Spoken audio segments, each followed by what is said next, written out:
Nəfsi öldürməzlər, nəfsi islah eləyərlər. Nəfs insanın özüdür. İnsanın içərisindəki o cəsus olduğu, düşmənə işləyən cəsus, o da nəfsdir. Yəni 4 dəfə, 5 dəfə Allah təkidlə bildirir ki, ay bəndələr, vəziyyət siz deyən kimi deyil, çox ciddidir. Yusufun qardaşları istəyir ki, atalar onları çox istəsin. Normaldır, atamız bizi çox istəsin. Amma aldatdı nəfs onları. Dedi, atamız bizi çox istəsin, niyə? Yusufu quyuya ataq. Qardaş, bunun qaydası Yusufu quyuya atmaq deyil ki. Yaxşı adam ol ki, sən də adam ol, sənə də sevsinlər də. İnsanlar ömürlərini çox sürətlə mənasız yerlərə xərcləyirlər. Sən elə düşünürsən ki, kiçik bir cisimsən. Halbuki səndə böyük bir aləm yatıb. Şeytanla nəfsin fərqi nədir? Deyir, şeytan, deyir, adamın bir özünün balası var, bir də qonşunun uşağı var. Qonşu uşağı belədir, biraz gəlib evdə şuluqluq eləyəndə, bir dəfə deyirsən, ay bala, 2 dəfə deyirsən, ay bala, 3-cü dəfə qapını aça çıx bayra. Amma deyir, bunu ata bilmirik, tuta da bilmirik. O adamlarla münasibət qurginən ki, oradan sən mənəvi fayda götürəcəksən. Bir dənə xırda iş görür, aləm qatır bir-birinə. Necə peşəkarcasına iş görürsə dünyada. Baxın, dünyada nə hoqqalar çıxardır şeytan. Və heç kəs də bunu şeytandan bilmir. Hamımız bir ağızdan danlayırıq, bəşəriyyət niyə bu günə qalıb, insan, kişi, axı bunu eləyən şeytandır.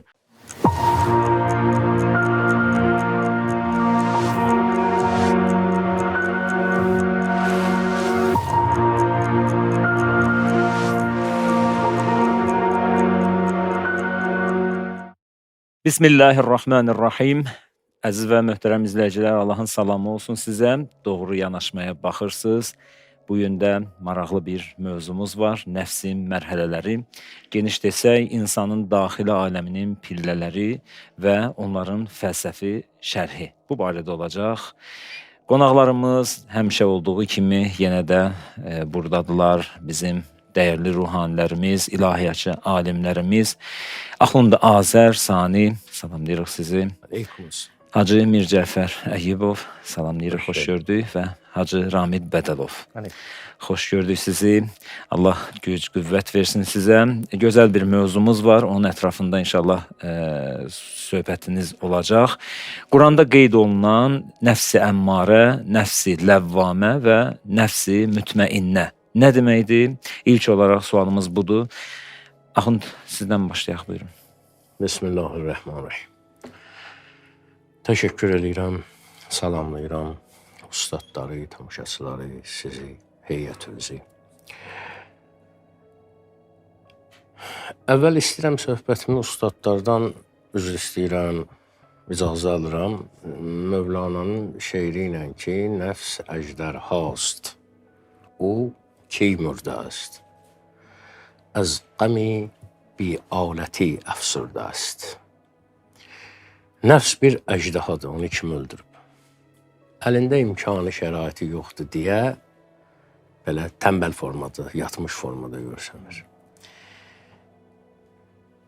Şərait yarananda nəfs baş qaldırır.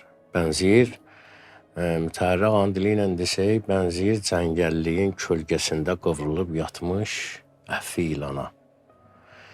Kölgəlikdə keyiyib yatıb, şərait yaranan kimi, yarpaqların arasından günəşin şüası üstünə düşən kimi həssaslaşır və fəaliyyətə başlayır. İndi bir sual çıxır ortalığa. Bu sualımıza gələcəyəm, amma bir sual çıxır ortalığa ki, bəs biz nə bilək ki, şərait yarananda bizdə nələr baş verəcək? Məsəl üçün deyir, paxıllıq bu xüsusiyyətə bənzəyir ki, nə qədər ki, hər şey sakitçilikdir, bərabərçilikdir, sən elə bilsən, səndə heç nə yoxdur. Elə ki, şərait yarandı, yanındakı adam birdən-birə başladı inkişafa və yaxud yanındakı adama hamı başladı təriflər deməyə, sənin içində nəsə başlayır, o şərait yaranır, o qaynamağa. Yaxşı, bunun qabağını necə alaq? Bunun qabağını dinimiz deyir ki, yaxınlarımıza, əzizlərimizə, dostlarımıza, hətta kimlərdən ki, qəlbimiz incib onlara dua etməklə bu xəstəliyi sağaltmaq olur. Nəfsi yəni öldürməzlər. Nəfs əjdərhasdır, o ki mürdəs. Nəfsi öldürməzlər, nəfsi islah eləyərlər. Nəfs insanın özüdür.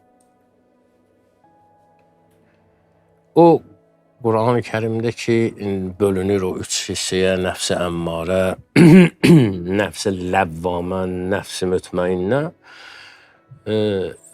Nəfs-i əmmarə adından bilinir ki, sənə hər şeyə əmr eləyən nəfsdir ki, bunu elə, bunu elə, bunu elə. El arasında ona, nə bilim, dəli şeytan deyirlər, kör şeytan deyirlər və s. və s. və s.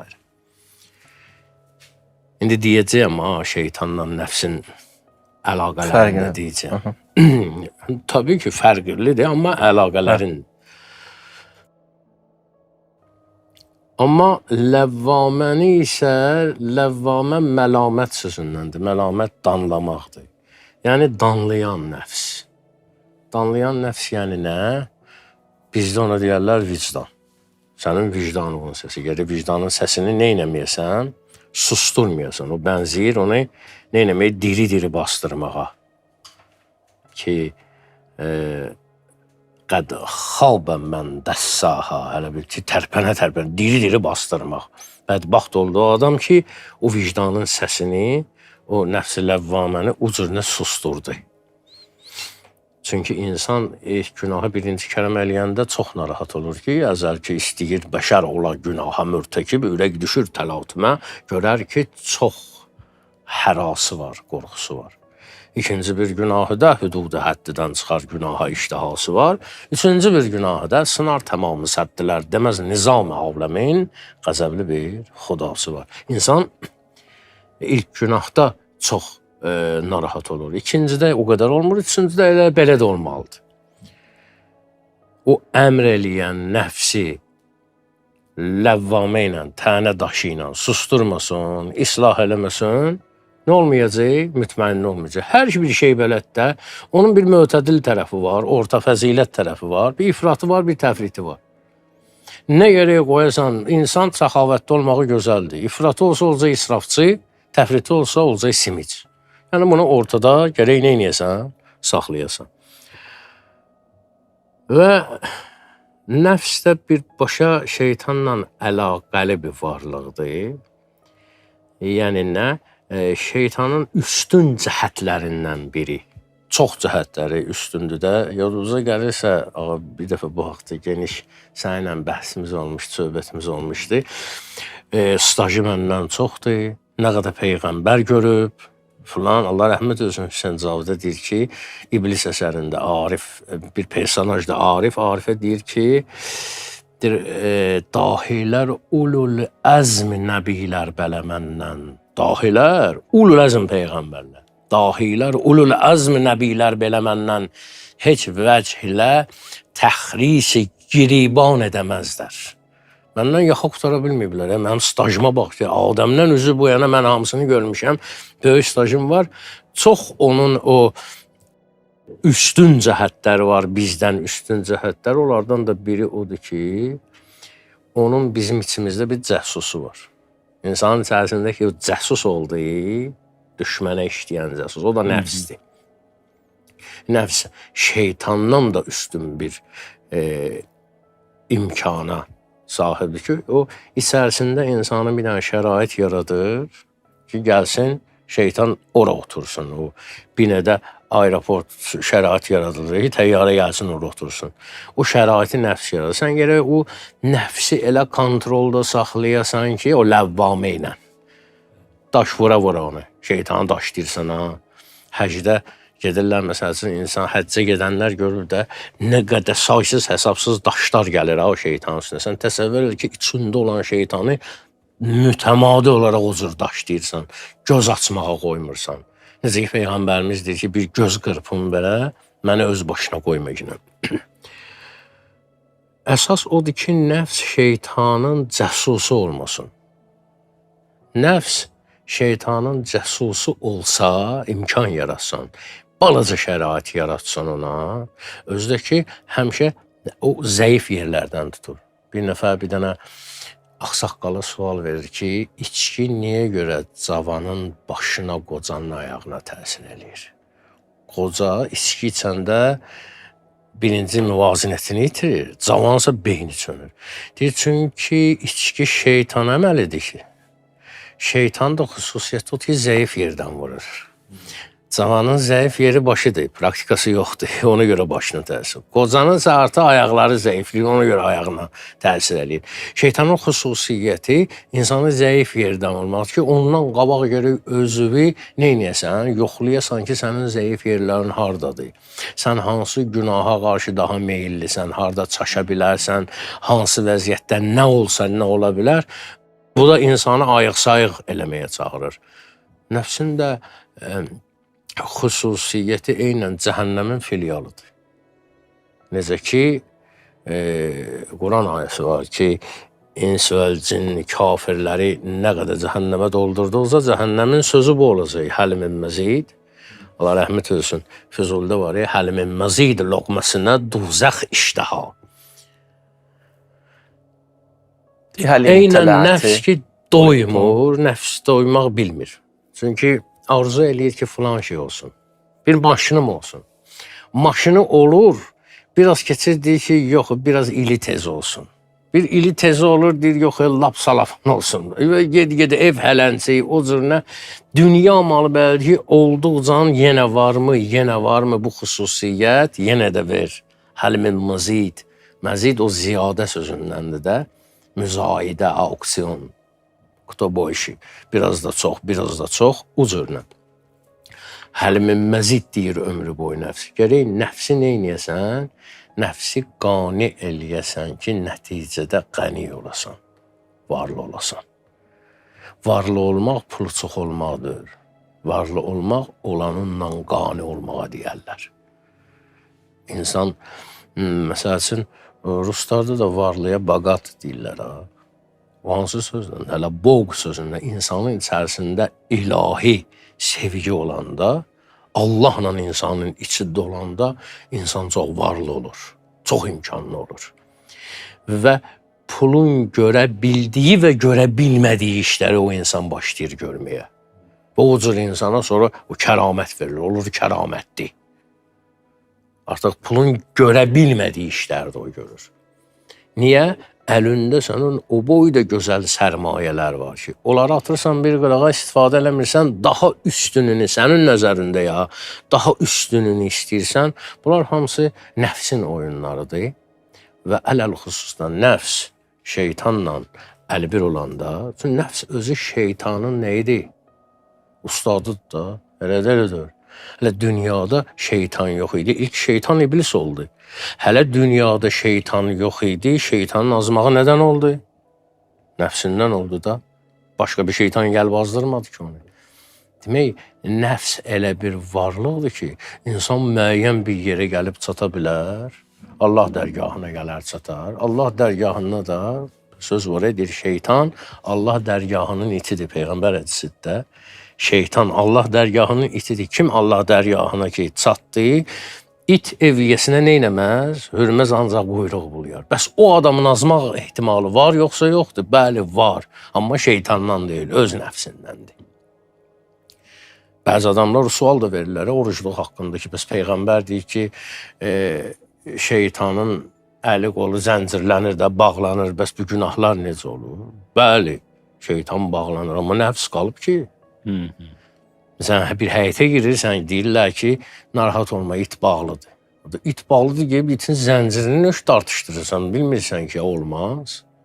Bu şeylər, yəni bunların haqqında düşünmək lazımdır əslində ki, insan səhv salmasın o şeytani məsələlərindən nəfsani məsələləri. Yəni, qısa, konkret olur, yenə də sözüm var, ustadlardan, bayaq üzr istədim, ona görə belə... Xoş gəlin, Mirzəfər Buyur, Seda. Mən istəyirəm, axırda şey edeyim, buyurun. Bəli.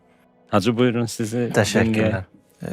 Deməli, neçə dənə mövzu oldu burada və mən də düşünürəm ki, hansı mövzuya başlayayım ki, belə deyək də, insanın bir təbiət tərəfi var, o deyək, tin tərəfi var, torpaq, adına nəfs də demək olar. O da bir cür insan eynir, çəkir, aşağıya dartır.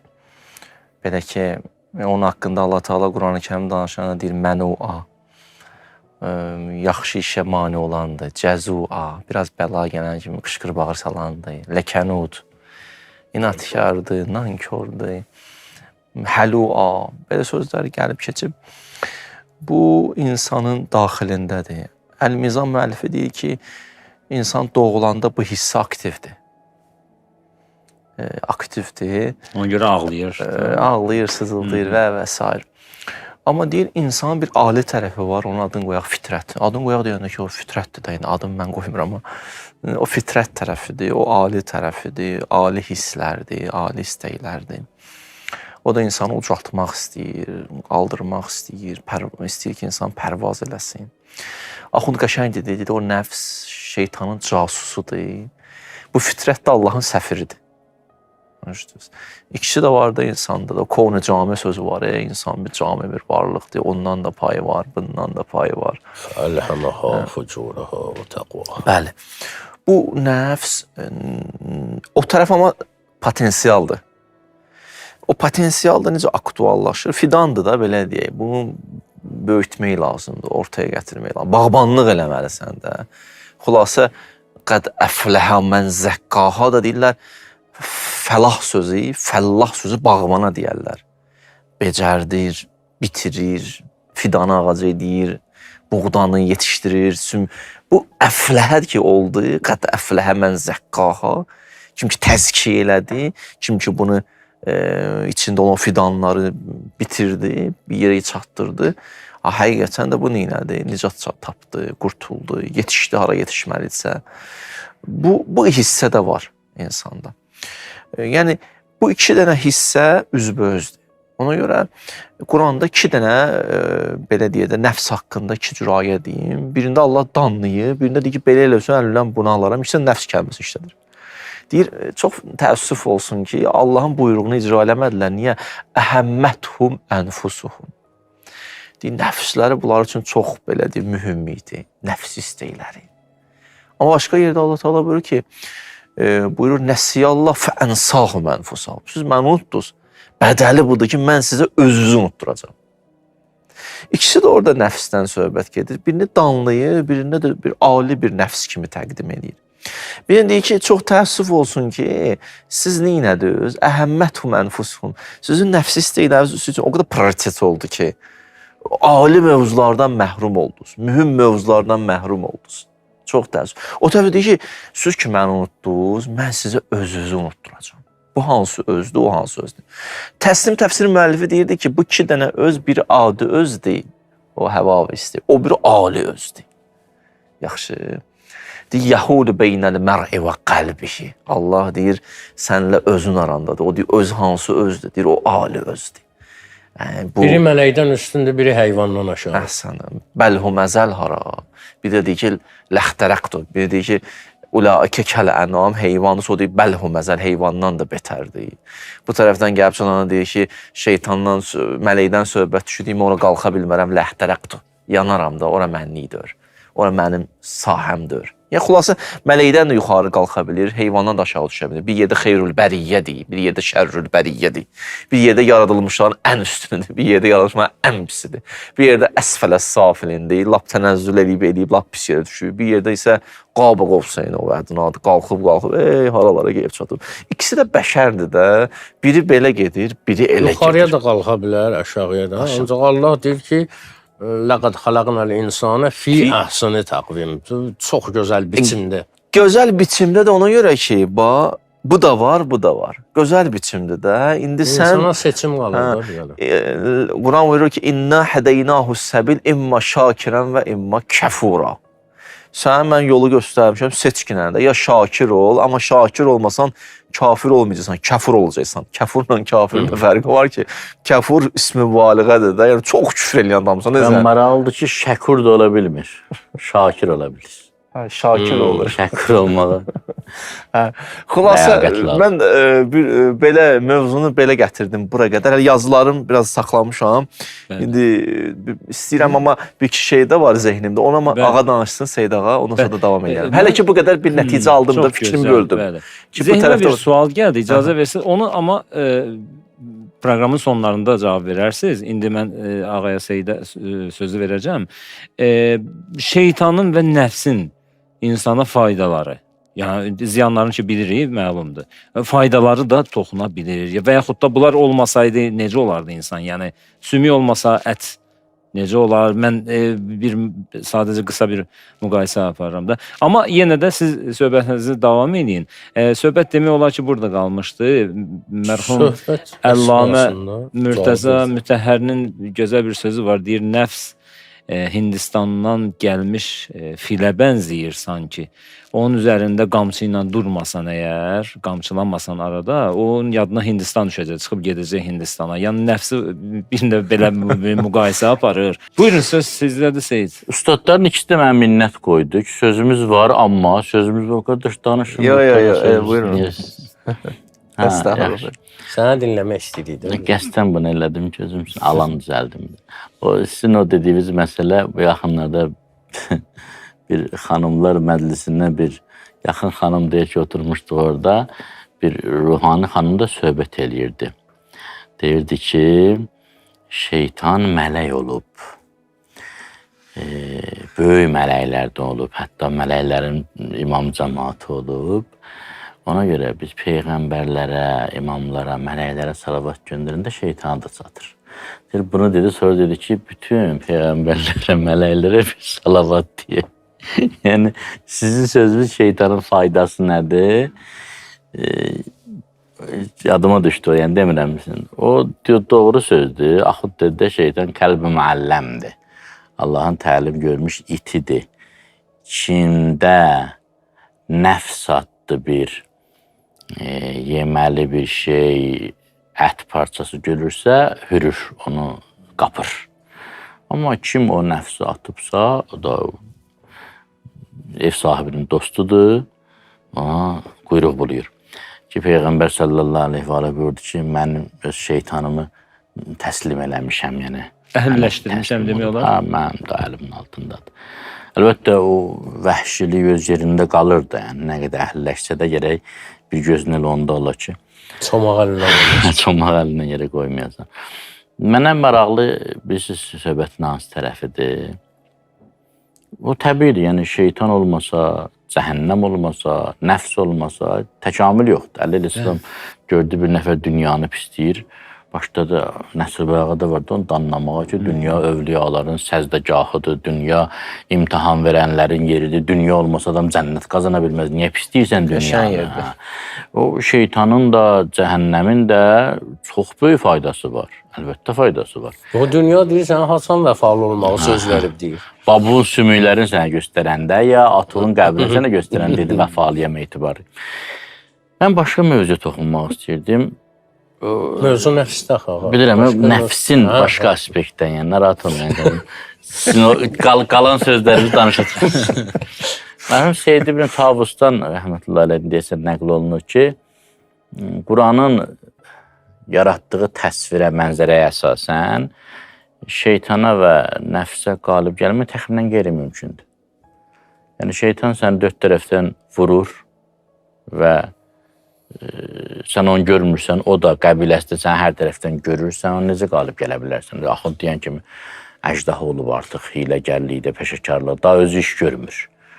Bir dənə xırda iş görür, aləmi qatır bir-birinə. Necə peşəkarcasına iş görürsə dünyada. Baxın, dünyada nə hoqqalar çıxardır şeytan. Və heç kəs də bunu şeytandan bilmir. Hamımız bir ağızdan danlayırıq, bəşəriyyət niyə bu günə qalıb, insan kişi, axı bunu eləyən şeytandır, ona bir lənətdən, zatdan demək lazım da, oyunu bu qurub. Oyunu bu qurub, yəni öz başına deyil ki, insanlar pis olsunlar. İnsan niyə pis olmalıdır? Allah pis insan yaratmayıb ki.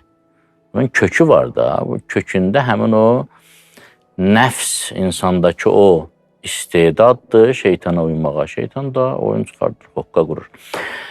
Məsələ burasındadır ki, biz ona necə qalib gələ bilərik? Adı çox üzr istəyirəm. Hər bir şeyi şeytandan bilməliyik. Ya məsələn, mən özüm faktik olaraq günah edirəm. Yox, özüm günah edirəm, özüm bilə-bilə. Və şeytana lənət oxuyuram. Səbəbsiz nəticə yoxdur. Aha, aydın. Ya sənə, o nəfs-i ləvvamə ki var, buyururlar o mələklərdən, sənə dəstək gəlir, ləvvamə yaranır, vicdanın səslənir. Nəfs-i müsəvvilə, əmmarə də o şeytandan gəlir. Yəni, hər şeyin yiyəsi var bu dünyada. Şeytanın peşəkarlığıdır ki, hamımızı özünə vəkil eləyib. Hamımız deyirik ki, nə şeytana sən uymuşsan, mən özüm istəyirəm. O özüm artıq əmmarə nə deməkdir? Şeytan nə vaxt o ayəyə baxın. İnnən nəfsə ləəmmarətun bis-su. İnnədə 2 dənə şübhəsiz sözü var. İnnə ərəb dilində Həqiqətən də 2 dəfə. Haqqaqdır 2 dəfə. Həqiqətən. Ləəmmarətun o da bir dənə təkid ədatıdır. 3 dənə əmmarətun, amirətun yox. Əmr eləyən yox, çox əmr eləyən. 4 oldu. Əllamətun. Həmmar özü orada təmərbutəni Hədə də əllamət təkiddir. o da təkid, mübaliğədir. Allahu Əkbər. Yəni 4 dəfə, 5 dəfə Allah təkidlə bildirir ki, ay bəndələr, vəziyyət siz deyən kimi deyil, çox ciddidir. Yusuf Əleyhisselam dilindən deyir ki, əmmarətun çox pisliyə çox əmr eləyəndir. Sual, bu nə vaxt mənim amirim, əmirim oldu ki, indi də əmmarı olub? Söhbət budur. Yəni əvvəl vəsvasdır, xənnasdır, qorxa-qorxa yaxınlaşır, vəsvəsə eləyir, təsvir eləyir, gözəlləşdirir, bəzək-düzək vurur. Bu yaxşıdır, onu eləməmsin. Evlilik pisdir, zina yaxşıdır, nə bilim, Quranın sözləri pisdir, qeybət yaxşıdır. Belə yavaş-yavaş Namaz gözəlləşdirir. pis deyil, amma qılarsan da nə olur? Riya ilə qıl. Vaxtda var. Amma elə vəziyyət yaranır ki, artıq səbəb zat demir. Elə. Amir Əmmarətun, elə. Bir elə, o da eləyir. Səbəb də bilmir, eləyir. Sadəcə eləyir. Yəni, Quranda ayə var. İnnəşşəyatinə ləyuhunə ilə avliyayı. Şeytanlar öz övliyalarına vəhy eləyirlər. Ha, elə. Özü övliya da maraqlıdır ki, ağa Seyid ağa. Övliya çox yaxın olanına deyirlər. O qədər yaxınlaşıb buna ki, artıq bunu neyini? Və əvliyahumut tağut, o da Allahın vilayətindən çıxan kimi boşluq adlı bir şey yoxdur. Allahın vilayətindən çıxışda interval yoxdur. Ara məsafəsi yoxdur. Şeytan yer götürür aparsın. Elə oradadır. Yəni addım çıxırağa şeytanın vilayətinə qədər. Neytral zona yoxdur da orada da. O Yusuf Əleyhisselamın əhvalatında, yəni Quran-ı Kərimin Əhsənəl Qisəs adlandırdığı əhvalat Əhsənəl Qəsəs. Yəni nağılların ən yaxşısı yox, nəql etmələrin ən yaxşısı. Əhsənəl Qisəs olsaydı hekayələrin ən yaxşısı. Əhsənəl Qəsəs. Nəql etmənin ən yaxşı formatındadır. Orada həqiqətən çox belə şedevr yanaşma var. Baxın, Yusuf Əleyhisselam şəhəvanı duyğuların pik nöqtəsindədir. Özünü ona təklif eləyən padişah xanımdır. Qapıları bağlayıb, illərdir Yusuf Əleyhisselama, aylardır, illərdir yaxınlaşmaq istəyir, imkan vermir. Yəni, həm tövhid qəhrəmanıdır, həm iffət qəhrəmanıdır, həm ismət qəhrəmanıdır, həm gözü toxlu qəhrəmanı. Axırda deyir ki, vəmma o bərriyo nəfs. Mən özümü təmizə çıxartmıram. Mən demirəm qəlbim təmizdir. Mən yaxşı olanım. İnnən nəfsə ləəmmarətun bis-su. Həqiqətən nəfs çox pisliyə əmr edəndir. İllə mə rəhmə Rəbbi. Rəbbim kimə rəhm eləsə, hə. Bu, Rəbbim kimə rəhm eləsənin Yusuf Əleyhisselam bu sözünü Allah Teala əvvəldə təsdiqləyir. Deyir, və ləqəd həmmət bih. Züleyxa qəsd elədi Yusufə tərəf. Və həmmə biha ləvla ən rəa burhanə Rəbbi. Və Allahın argumentini, burhanını görməsəydi, o da qəsd eləyərdi Züleyxaya tərəf. O nədir argument? Ma rəhibə Rəbbi. Rəbbim rəhm eləməsə, heç kəs deməsin ki, mən şeytanla bacararam. Mən şeytanla bacararam, şeytanın növbəti torudur. Növbəti vəsvəsə hiləsidir. Və o da heç kəs deməsin ki, mənim ürəyim istəmir. O qədər, özdə üzr istəyirəm, düşdü yadıma, özdə o qədər çətindir ki, Peyğəmbərimiz yol var ki, 2 dənə yol var. Birincisi Allaha sığınmaqdır, ikincisi qəzəbəldir, ona qarşı qəzəbəldən verməmək. Əuzu billah, Allaha sığınmaqdır. Düzdür? Şeytandan, kimdən? Hansı şey? Racim. Racimdə də qəzəb var. Yusuf Əleyhisselama Sığınmaq və qəzəb. Yusuf Əleyhisselama vəsvəsə eləyən kimi heç bir fikri yoxdur. Bir dənə söz var. Məazallah. Məazallah. Allah mən sığınacağım. Əhsənə məsva innəhu rəhmən. İlk sözü budur. İlk sığınacağa sığındı. Allah mənim sığınacağım, pənahgahımdır. Və o qəzəb söhbətində də o Quran-Kərimdə ayə var. Qul innəmə ə'izukum bi vahidah ən təqumu lillahi məsna əv furada. Quran-Kərimdə Allah Teala bircə dənə ayəni moizə adlandırıb, bir dənə moizə seçib və o moizədə də şeytanın əleyhinə qiyam qaldırmağı seçib. Ya köməkləşin şeytana qarşı mübarizə aparın, ya da tək şeytana qarşı mübarizə aparın. Amma mübarizə eləmə deməklə, xahiş edirəm olmur. Ən təqumu, qalx ona qarşı o qəzəb söhbəti. Qalxmalı, Allaha sığınıb ona qarşı qalxmalısan. Yəni Allah rəhm eləməsə, müqəddəs Ərdəbiliyə deyirlər ki, günahları tərk etmirsən, nə qədər özünə güvənirsən.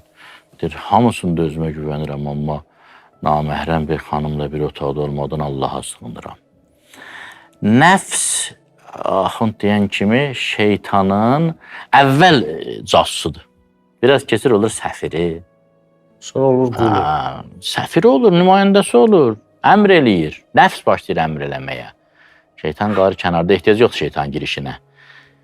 Əli Əleyhisselam çox gözəl şəkildə o şeytanın qəlbə girişini Nəsr-i qeyd eləyir. Əvvəl bir ayağını qoyur. Görür ki, get deyən yoxdur, ikinci ayağını qoyur. Sonra yuva qurur, sonra yumurtuyur, sonra cücə çıxarır. Ağa buyurur, bəzən ki, savab qərarı vermək istəyirsiniz. Məsələn, istəyirəm gedən buna bir kömək eləyin, filan qədər məsələn, məvacib verin buna. Görürsən ki, beynində bir dənə qatım qarşılıq yaranır. Balalar imkan vermir. At çapırlar beynində ki, qərar verə bilməyəsən. Aləm qarşı bir-birinə, adam deyir ki, əşi geçsin, day bəsdir. Sonra verərəm. Üzr istəyirəm, bir məsələ deyim.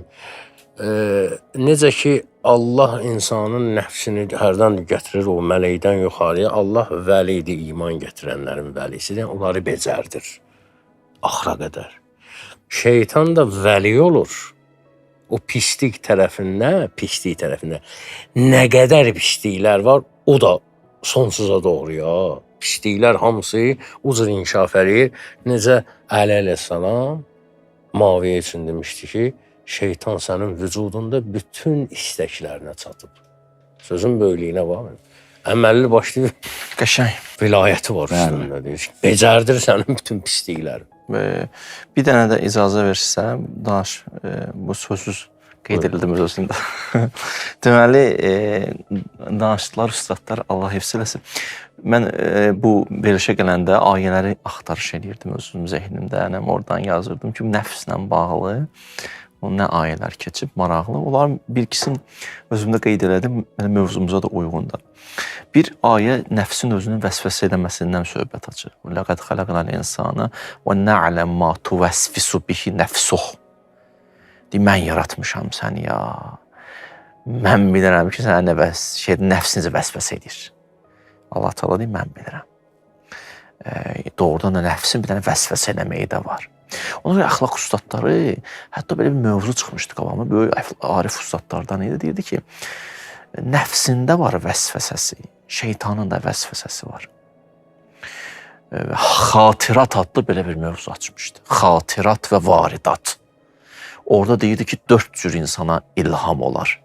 Həqqani, mələki, şeytani, nəfsani. Sonra dedi ki, şeytanla necə mübarizə aparaq, nəfslə necə mübarizə aparaq. Dedi, şeytanla mübarizə aparmaq istəyirsənsə, belə bir söhbət açmışdı ki, İzə məssəhum taifun minəş-şeytani təzəkkəru fəizahum mubsirun. Şeytan deyir, taifdir, taif təvaf edənə deyirlər. Fırlanır üstündə. Pasatka eləməyə yaratır. Aysa, təvaf edir. Qaldı qanat kimi. Qapıdan girmək istəyir, istəyirsənsə əgər ondan qurtulasan, təzəkkər. Təzəkkür eləməlisən, zikr eləməlisən. Zikr eləsən, mubsirun, bəsirətün açılar. görərsən hardan hücum eləmək istəyir, oradan qapını Biz bağlayarsan. deyirik gəl yuxarı başda otur buyur sən. Hə. Amma deyirdi ki, şeytanda deyir vəziyyət necədir? Deyirdi ki, bu şeytan deyir nəfsində bir vəsvəsəsi var. Deyir nəfsin də vəsvəsəsi budur ki, nəfs neyir? O da səni çeynir. Deyir oradan qurtulmaq istəyirsən təvəkkül elə Allaha. Sonra deyirdi ki, şeytanla nəfsin fərqi nədir? Deyir şeytan deyir adamın bir özünün balası var, bir də qonşunun uşağı var. Deyir bala belədir ki, qonşu uşağı belədir, biraz gəlib evdə şuluqluq eləyəndə bir dəfə deyirsən ay bala, iki dəfə deyirsən ay bala, üçüncü dəfə qapını aça çıx bayra. Amma deyir bunu ata bilmirik, tuta da bilmirik. Bunu gələk Allaha sığınaq. İslah eləyəsən. Bu sənə qurban olaram. Bundan bizim özün Hacı deyir ki, nəfs bizim balamızdır da. Öz balamız. Bu nəfs. Bu yəni ölənə qədər ustadlar özüdür də. Bununla gəlib biz neyniyək? Hələ bu vuruşaq. Hə, bir dənə də belə bir dənə fərq qoymuşdum. Mən siz mövzum ayələri gətirmək istəyirəm. Qısa keçirəm o ayələri icazə versələr deyərəm ya da çox danışsam verim dostlar, qardaşlarım danışsın. Buyur. Deyirdi ki, nəfsin şeytan deyir bəzi vaxtlar deyir təkəbbürlüdür. Bir dənə belə hədis var, şeytan təkəbbürlüdür. Bir iki dəfə vəsvəsə, üç dəfə vəsvəsə dedin, yox, təkəbbüründən qayıdır başqa yerdən gəlir. Dəyişir başqa şeyləri. Amma deyir bir nəfs adamı gic eləyir. Yəni həmişə görsən bir dənə yerdən vurur. Adamı neyniyər? Belə bu cür nə vəsvəsə eləyir. Xülasə, nəfsin bir vəsvəsəsi. Bu da bir mövzudur. Mən demirəm konkret məsələn, bəzi uləmanın araşdırma eləyəndə bu çıxdı qabağıma ki, ayədir, daha çox aşkar deyir ki, nəfs özü də vəsvəsə edir. Sonra deyir ikinci də səvvələt ayəsi var. Bəzir Təsvil ayəsi var Quranda. Səvvələni deyim, o biriləri veriş əsnasında mənə vaxt düşsə deyərəm. Bu da nəfsin bir mərhələsidir. Bu nədir? Deyir, insanda bir fundamental hisslər var. Şeytan nəfs ona alternativlər verər. Dublikat düzəldir, saxtasını düzəldir. Məsələn, deyək də, Yusufun qardaşları istəyir ki, atalarla çox istəsin. Normaldır, atamız bizi çox istəsin. Amma aldatdı nəfs onları. Dedi, atamız bizi çox istəsin, neyniyək? Yusufu quyuya ataq. Qardaş, bunun qaydası Yusufu quyuya atmaq deyil ki. Yaxşı adam ol ki, sən də çox adam ol, sənə də sevsinlər də. Böyle kimi olma ki, düz yolu gel, aton sənə də çox istəsin də. Amma deyir, neynədir? Təsvil elədi. Gətirdi, buna alternativ təqdim elədi ki, ata yaxşı iş görməyə, yəni Yusufu quyuya at, aton sənə çox istəsin. O ayədə, riba ayəsində də buna nəzərən Allah təala buyurur ki, Əhəllallahul bey'a və hərrəmər riba. Yəni şeytan sənə deyir riba, Allah deyir yox, bey', ticarət. Əslində bir-birinə oxşayır axı. O da ticarət kimi baxa bilərsən, amma o yox bu. Zina yox, nikah. Hamısında riba ilə müzaribə bir-birinə oxşur.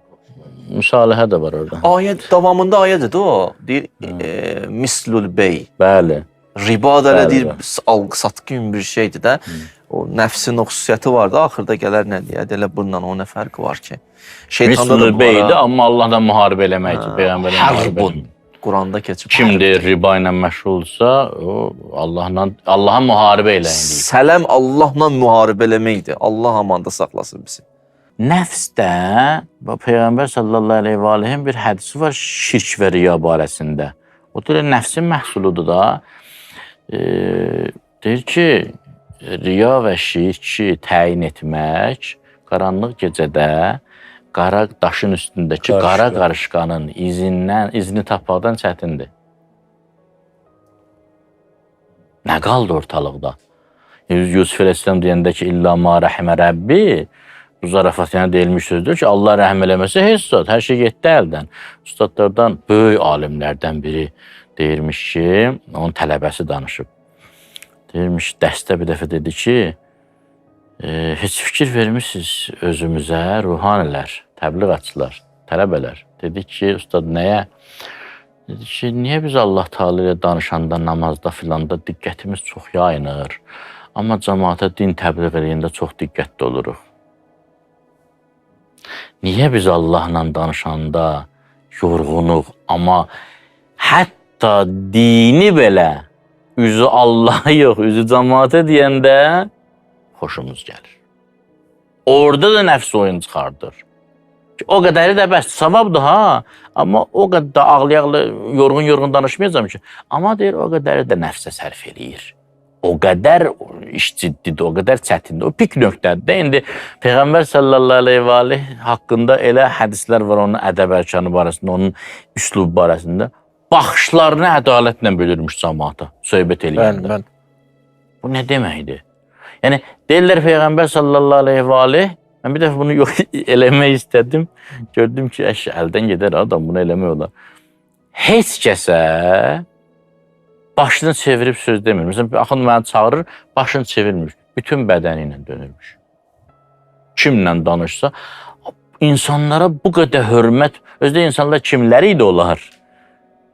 Əbu Süfyan zaten. Onlar, yəni elə adamlara qarşı bu qədər diqqətlə ədəbli olmaq, kamil insan olmaq. Ona görə Əli əleyhissalamın bir beyti var. Əli əleyhissalam mənsub edilir də Ətəzzəmə ennəkə cirmun səğir və fikən təvəl aləmul əkbər. Sən elə düşünürsən ki, kiçik bir cisimsən. Halbuki səndə böyük bir aləm yatıb, aləm yerləşib, qərar tutub. Ümumiyyətlə, bu nəfs barəsində Oktay müəllim əvvəldə deyəndə ki, fəlsəfi şərhi mən diksindim. O fəlsəfi şərhi, yəni onda gərək autoriya yatsın hamısı, biz də elə qorxa-qorxa danışıq.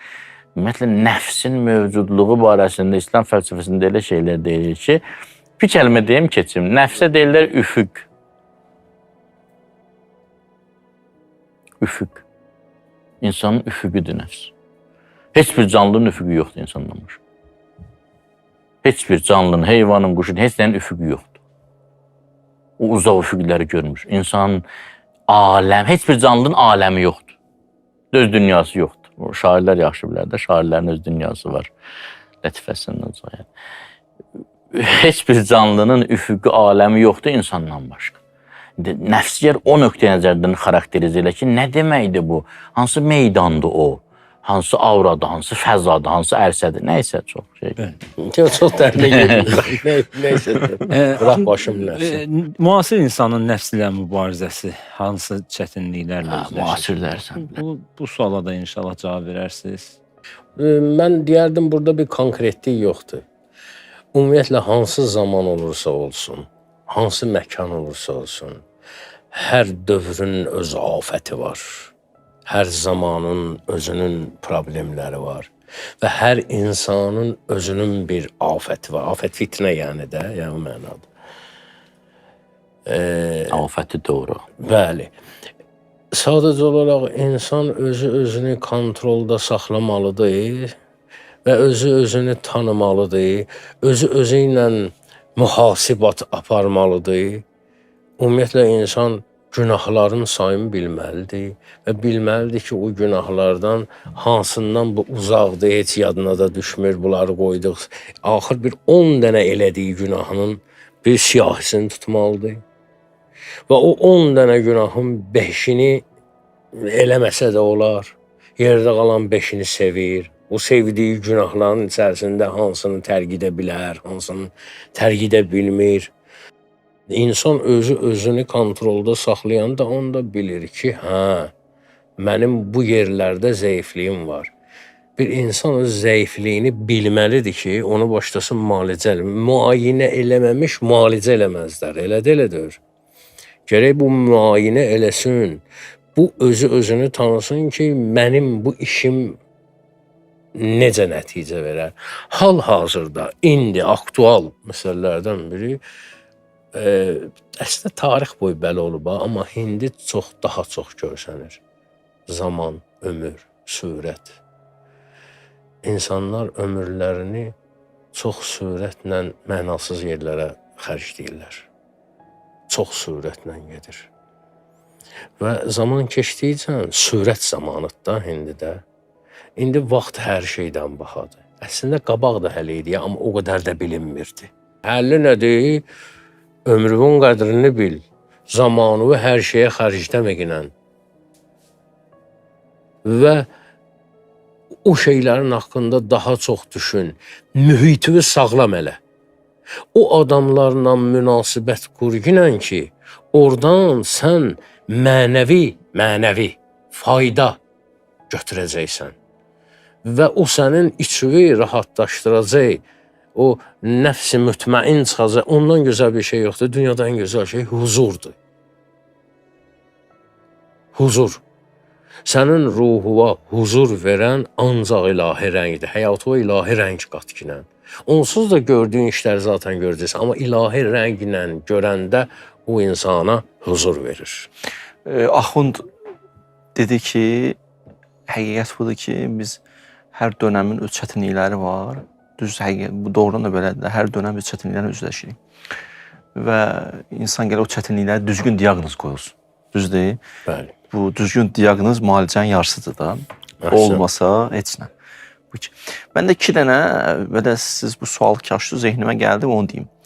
Bir insan düzgün diaqnoz necə tapa bilər? Biri budur ki, hədisdə var ki, ic'al min nəfsikə alə nəfsikə raqibən. Özün özünə nəzarət elə, Axund da onu deyirdi. Özün özünə nə? Nəzarət elə. Əmirül-Möminin də bu məqamını çatdı. Kuntu bəvvamən ələ qəlbi. Qapının ağzına dayandım, nəzarət elədim. Yadları bir yanələr buraxmadım. Qəlbimin qapısına olsun. Qoymadım da, yəni bu qəlbi karvansara eləmədim. Bu bir məsələ. Deməli, o qəlbin qapısında bəvvab olmalıdır ki, insan o şeytan da elə bir yax təvaf edir, qapıdan girsin də içəri, gəlir orada dayansın. Bir də mən Məraxilül Əxlaqda oxudum bunu. Əllamənin bir əsəridir. Orada deyirdi ki, bir də insan öz eyiblərini tapmağın yolu budur ki, sənə sevməyən insanlar var, kinli, kudurətli. Birdən görürsən, bir dənə bir söz deyir. O düzdür, bəzi vaxtlar şişirdə bilər, bəzi vaxt heç olmayan da ola bilər, amma bəzi vaxtlar da olanı da deyir.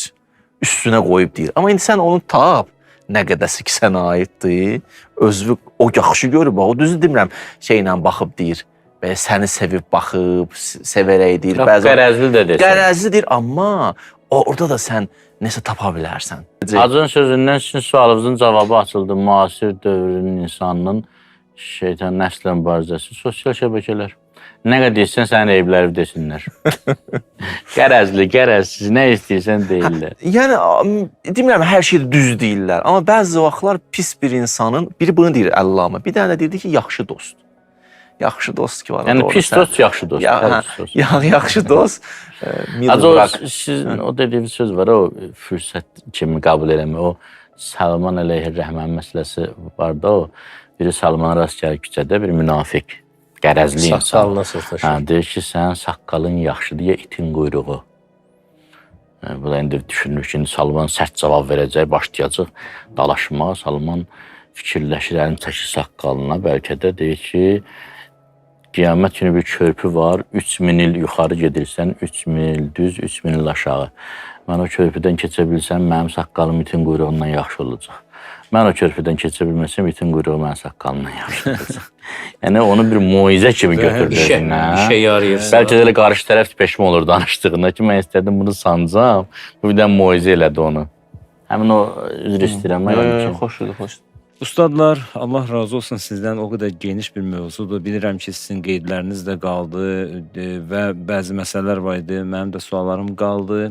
İnşallah, əgər məsləhət görsəniz, növbəti həftə bunu yenə də davam edərik. Çünki əhəmiyyətli bir mövzudur, o qədər zəruri bir mövzudur ki, düşünürəm, əgər icazə versəz, razılaşsaz, gələn həftədə bu mövzunu müzakirə edərik inşallah. Allah razı olsun sizdən, var olasınız maraqlı söhbətlərinizə görə. Əziz və möhtərəm izləyicilər, mövzunun ardını növbəti həftə davam edəcək inşallah. Suallarınız olsa bu proqramın demək, rəy bölümündən yaza bilərsiniz və paylaşmağı da unutmayın dostlarınızla. Hər birinizi uca olan Allaha əmanət edirik. Sağ olun.